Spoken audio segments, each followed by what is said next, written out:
Welcome back to the channel, everyone. My name is Joel. As you know, the Philippines is open to tourists now, so let's go check out the airport and see what's happening.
Alright, first impressions of the Manila airport.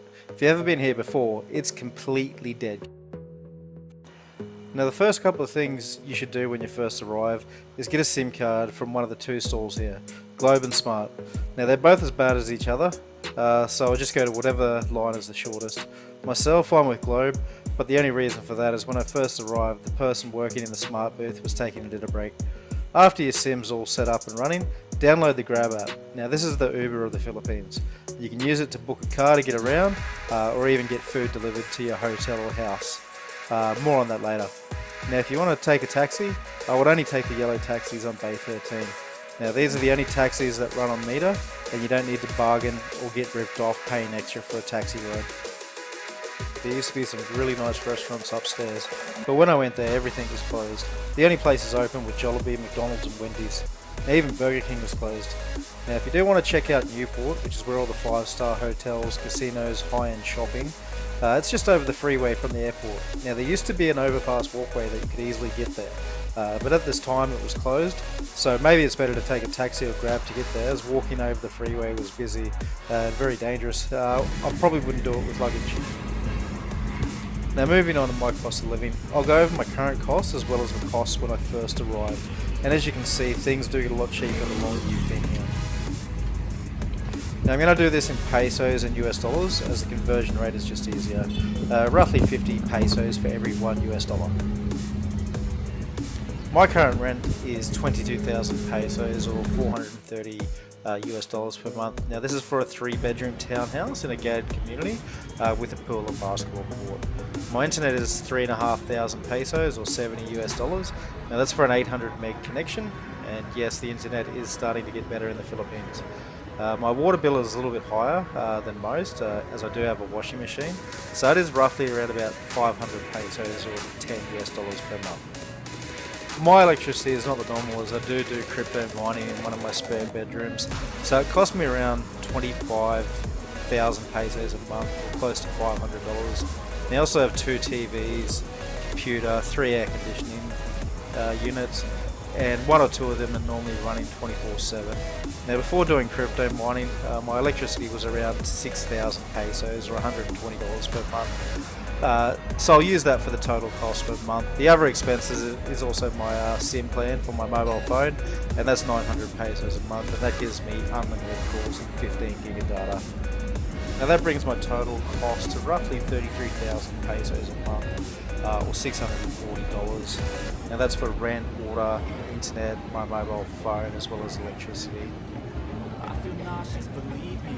Now my expenses for when I first arrived in Manila the first time, I was actually renting in a high-end 1-bedroom apartment in the middle of Makati, and it was costing me 70,000 a month or $1,400.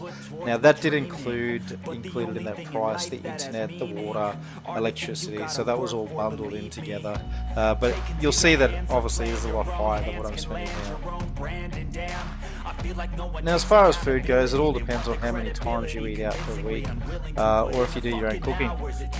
Most food here is a lot cheaper than back in Australia, but anything international you will be paying 2 to 3 times for. I budget 1,000 pesos or $20 a day, but because of the pandemic, I mostly have been eating at home. So I go nowhere close to that 1,000 pesos, and I'm just saving that all. Now, if you do go to fast food or a Filipino restaurant to have a meal, you're looking at paying between $3 to $5 per meal. In a normal Western restaurant, you're looking $10 to $20 a meal. Now, with the Grab app, you can also get food delivered and groceries to your home or your hotel. Now, you do pay around about $1 to $1.50 for the delivery fee. Now, speaking of food, I'm going to grab some now and then head home. And walk probably one of my highest expenses. So thanks again for watching. Please like and subscribe, and thank you to everybody for the support, the views, and the subs you've given me. And stay to the end for some more Husky love.